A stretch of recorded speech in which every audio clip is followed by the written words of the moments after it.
All right, great. Thanks, Jerry. Could you just start by telling me a little bit about yourself? Where are you? Where am I talking to you right now? Are you in Compton? That's what your phone says. No, I'm actually in Carson right now. Okay, you're in Carson. And how old are you? I am 52. All right.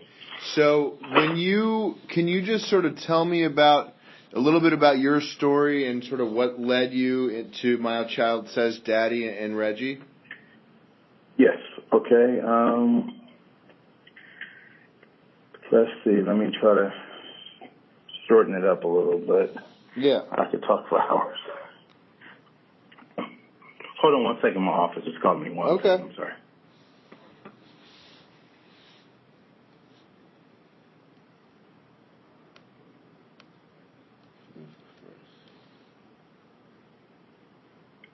All right, sorry about that. Yeah, it's cool. Okay, so at the time, I have one biological kid and two blended family. I don't call them stepkids, but we're all family. Yeah. So at the time, I was single, and I was in a custody case. And I was not getting anywhere. So I overheard on the radio, KGLH, that it was an organization called My Child Says Daddy. They were having a free meeting to help fathers. And I would say this was 25 years ago. Okay. Had you seen any of the flyers that they post on the telephone pole like I saw? At that time, 25 years ago, I don't think it was flyers out. I got it. So it was on I just radio. overheard. I just overheard it over the radio. Gotcha. All right. So I overheard it over the radio, and I went to the first meeting, and it was very interesting. It was a room full of men dealing with the same issues that I was dealing with. Stuck in court, didn't know what to do, and needed someone to talk to. Mm-hmm. He wasn't there alone because, especially back then, 25 years ago,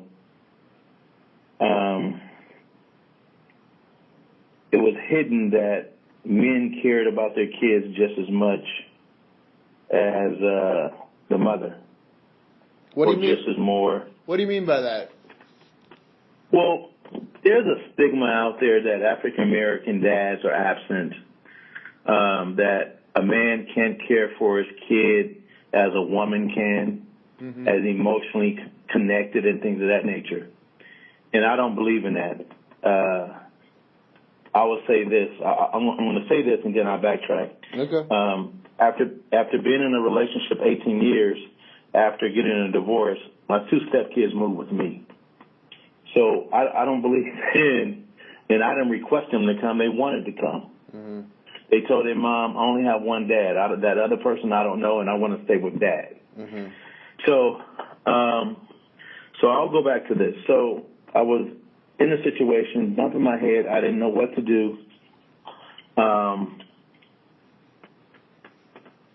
So I went to the meeting, and at this time, I think I already hired an attorney, which he was just dragging his feet, letting the party do whatever she wanted to do. I already had primary custody. Well, I'm sorry. I didn't have anything on paper. The mother and I, we lived together 1 year. After that, we separated. We never got married. So it was a kid out of wedlock. And I had my daughter, Janae, about 4 or 5 days a week. She had 2 or 3 days after we split up. And then all of a sudden I was on a vacation in Florida. She dropped Janae off at my parents and said, hey, can you take care of her because I'm moving to Seattle to start a business. I cut my vacation short and I moved. I cut my vacation short and I came back to Los Angeles and so forth. By the time I got back, The next day, my dad already had her in preschool, and so be it. Everything was fine pretty much until I met my ex-wife. When I met my ex-wife, that's when the issues started, I guess. And I've seen this so many times. It's okay if he's by himself, but if he has someone else, I don't want my kid there. Well, you didn't want her from the beginning. You dropped her off. Yeah. So I end up in court, and now I had somewhere to go and someone can listen and guide me. Can I just stop you there, Jerry? Sorry to interrupt you, buddy. I just want to ask you. You sort of suggested that you've seen that a lot. Is that common that a woman is fine with the situation until you have maybe another person, another woman with you? Significant other, yes, another significant other. I have seen it in all nationalities. And why I say I've seen it, because I've dedicated, after my case ended, I dedicated 10 years of my life of helping parents, not just men, women also that stuck in the system and needed some help and fell alone. Mm-hmm. So I've seen it quite a bit that it's fine until he's moving forward, he has another mate, and then all hell breaks loose. Yeah, I understand that is I think that's probably a very human trait to feel that sort of that feeling in the pit of your stomach. So yeah, just continue talking where you're saying. Okay, so after I start going to the meetings, I start learning how the system works, and it also did help me in my new relationship because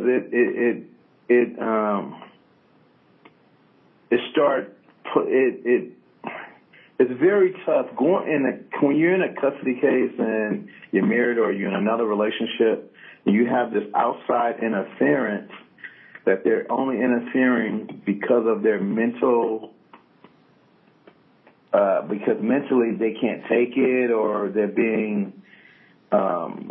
they're just being evil for whatever reasons or whatever, want to cause havoc.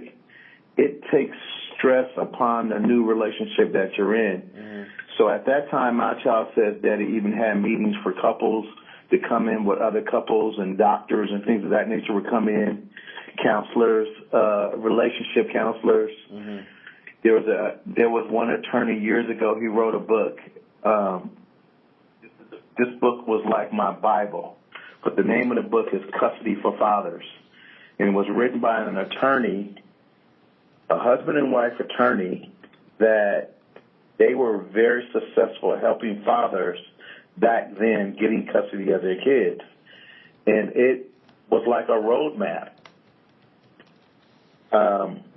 And I wish I could put my hands on one of those books now. I loaned it out and never got it back. But the name of the book is Custody for Fathers. Yeah, I'm looking at it. I'm looking at it right now by Carleen Brennan and Michael Brennan. Yes. Yeah. That book, it may seem simple now, but back then, what it did was it taught us to, when we approach court, we carried ourselves in a sense of the way the women carry themselves in court. When a woman stands, and I'm sorry I'm going off track, but when a woman please, stands I love this. Yeah.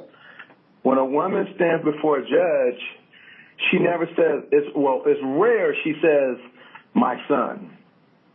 Your Honor, she's doing this to my daughter. Well, that's what men would say. Mm-hmm. Well, in this book, it shows you to always say, and it teaches you, our kids, our daughter, our. Just that magical word, our, made a difference 25 years ago. Yeah.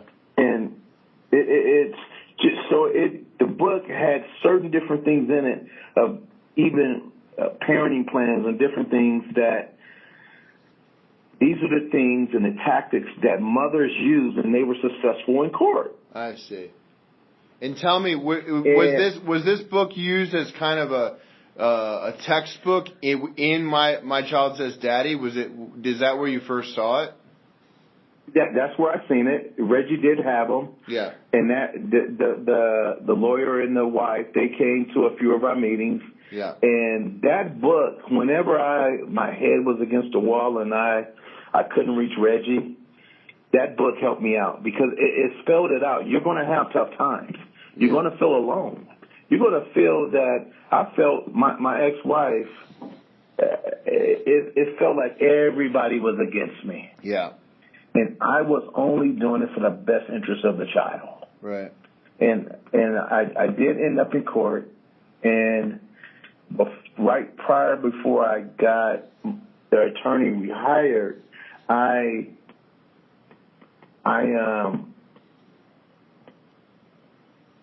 daughter's mother brought an attorney, and her name is Angela Wallace. Mm-hmm. And this might be good in the write-up. Angela Wallace was a heavy hitter years ago in Los Angeles. She was Magic Johnson's attorney, Tom Bradley. She was heading this steamrolling, making a lot of noise in Los Angeles as a young African-American, very attractive female attorney. Right. I had no idea how my daughter's mother even acquired her, but she ended up being arrested and doing federal time for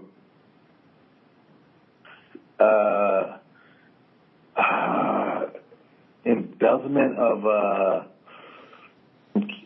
she had some kids' estate and she took their money, but this young lady was steamrolling. Mm-hmm. She was so good, I referred fathers to her afterwards. Huh. Really. But the first time I met her in court, it was like the last, my daughter was in kindergarten. It was the last week of school, and I'm in court finally, and they come in court, and this is when O.J. Simpson was going to court. I'll never forget it because the judge referred to her. We're not downtown with the Simpson trial, but they came in and she said, "Hey, the child needs to go back to the mother where she'd always been." And I'm sitting on the stand like, what? Mm-hmm. We need a restraining order on him because he's beat her with police flashlights. And I'm sitting on the stand, and this lady so eloquently delivering this to the judge. I'm like, did I do this? I know damn well I didn't. But I'm sitting there. I know my daughter didn't live with her. She hadn't lived with her in over a year plus. She was claiming that you physically assaulted your daughter? Yeah, no, physically assaulted your wife, ex-wife. My daughter's mother. I got it. No, we never got married, but so they had these long lists of all these things, and the daughter was this and that, and she said she was bringing my daughter from Hollywood to school in Linwood at the time where I lived in the mornings because I had, okay, well, what school does she go to? Well, I'll bring her to school. So it was all these lies, right? And I'm sitting there on the stand and never been on the stand before like that. And I said, Your Honor, I have no idea what they're talking about, but the only reason I'm here is because of what's in this file. Now, at that time, one of the court clerks helped me with my court paper, which he wasn't supposed to. Mm-hmm. And the judge pretty much knew kind of like what was going to happen because the clerk came in the room and said, hey, this is the case. Mm-hmm. So the judge kind of knew it was fluffily some lies. So I said, Your Honor, I'm just here for this. I handed the judge the folder. He said it was letters from the teacher. It was all these things in line. And the judge said, well, counsel, maybe you would like to see this file. And he handed it to her. Her eyes got big because her client has been lying to her. Mm. And she said, Your Honor, I'd like to declare all this hearsay. Well, in today's times, it's not hearsay anymore if you get it, if you have it notarized. Right. Back then, it was considered hearsay, okay? So she said, it's hearsay. And I was like, what? He said, no problem. Where's the child? Because, see, again, the judge had this clerk in the early morning say, hey, look, I have a friend coming to court, and there's some BS going on, right? So the judge was trying to help me. He said, hey, where's the child? I'd like to speak with the child. I'm going to call a recess. So I come off the stand. I called my dad, and I said, hey, Dad, could you bring Janae to court? The judge wants to speak to her. Well, at that time, my parents didn't see too much television. They thought a 4-year-old, 5-year-old was going to be on the stand, and she was going to have to testify. You know what I mean? The kids they go in the back. So my parents didn't bring her. My dad didn't bring her. He showed up to court, and he said, we're going to get you an attorney. I was like, Dad, no, it's okay. It's okay. He said, no, she has an attorney. We're going to get you an attorney. And at that time, my ex-wife was going to USC. I had 3 kids in private school. I was the only one working. Yeah. I couldn't afford an attorney, but I still had a leg up because the judge knew what was going on. You know what I mean? Right. So, but my dad didn't bring her, and my dad kept saying, hey, let's get a continuance. And so the attorney said, sure, let's get a continuance, but let's go back to the way it was. The kid has been living with their mother. And I was furious. Oh, my God. It was only a couple more days before school lets out, but she said the child has been living with the mother. And at that time, the name of the lawyer said, her name is Angela Wallace, she said, I'm going to eat you alive. To you? You need to follow. Yes, in the hallway. Because we was at a recess. She said, I don't have a problem with the continuance, but I'm going to eat you alive. You need to get a whatever, right? Yeah. And I looked at her, and I said, I have a lot of ass. You need to start eating.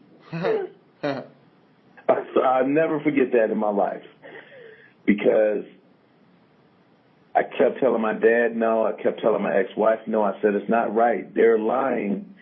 And at that time, I used to be a union rep. And I was in my 20s, but still, I know you don't give up something you have. Yeah. Because it's hard to get it back. And this is before I knew how the court system worked. Sure. If I'm not mistaken, this might have been this is right before I went to my house as daddy, okay? This is right before I went. So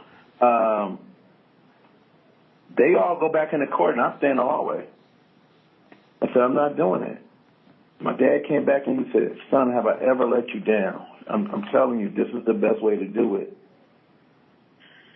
The bailiff came out. He said, hey, the judge is asking for you. And I walked in, and the judge said, hey, are you agreeing to the continuance? And I just stood there. I wouldn't verbally say yes for a long time. And I'm here to tell you, my friend, my daughter stayed over there for over a year. Okay. Because once you give up something, all the lawyer had to do was continue to get continuances. And we never got back in court. So now, first grade, my daughter is going to Melrose Elementary. Mm-hmm. Miss Goldman, not Fred Goldman, but Miss Goldman was the principal. Mm-hmm. And here I have a 6-year-old that's riding in a cab to school in the morning by herself.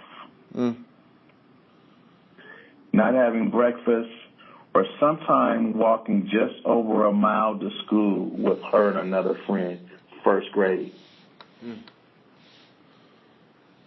So, again, I am a parent. I'm the type of parent